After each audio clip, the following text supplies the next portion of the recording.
Women account for between 70 and 80% of the garment sector workforce. We do see that trend in the garment sector, with women often being concentrated mainly in the low-skilled, lower paid jobs, and not having a career path upwards. Women's voice representation and leadership in all spheres of society remain an issue and a gap.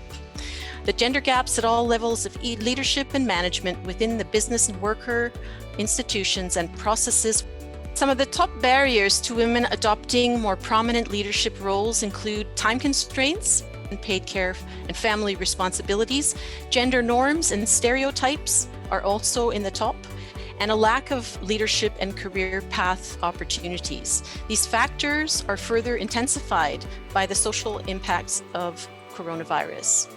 In times of COVID-19, looking ahead to plans for recovery in the industry in Asia, it's evident that women's representation and voice are largely absent from the relevant social dialogue processes, reflecting that already prevalent underrepresentation of women in leadership and decision-making roles within trade unions, employers' organizations, factory management, and other institutions in the sector.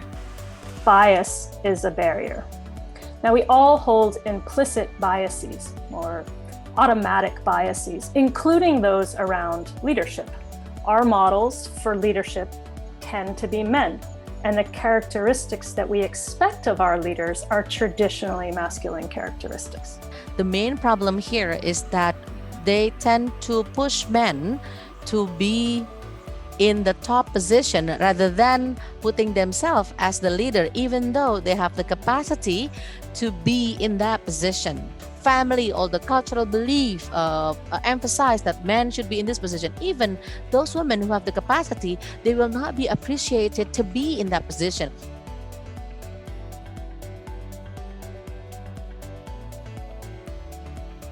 Gender-based leadership makes sense and leads to better outcomes for individuals, families, and companies.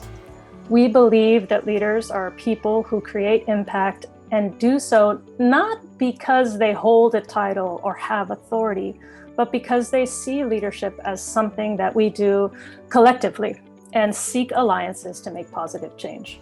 We know that enterprises are understanding that gender equality is good for business. 68.5% of businesses surveyed in this region agreed that gender diversity initiatives improve business outcomes. The workplaces with gender-inclusive cultures and equal employment policies can enhance profits, productivity, and innovation by over 60%. The majority of enterprises in the survey report a profit increase of 10 to 15% linked to their gender diversity efforts in trying to support a more gender-sensitive workplace. To enable more women to rise up the ladder towards higher skilled and higher paid jobs as supervisors, and we've seen that doing so has led to something of a 22% average increase in productivity of those lines by including women as leaders.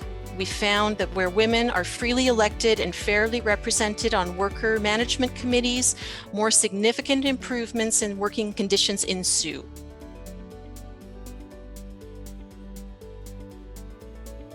It's about the systems. And then COVID-19, we need to remember, is disproportionately affecting women.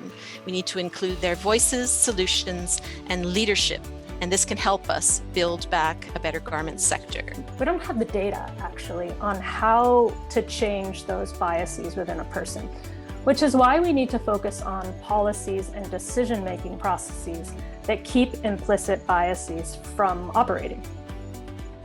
One of the most important things we can do is advocate for flexible work arrangements. That means parental leave and childcare options.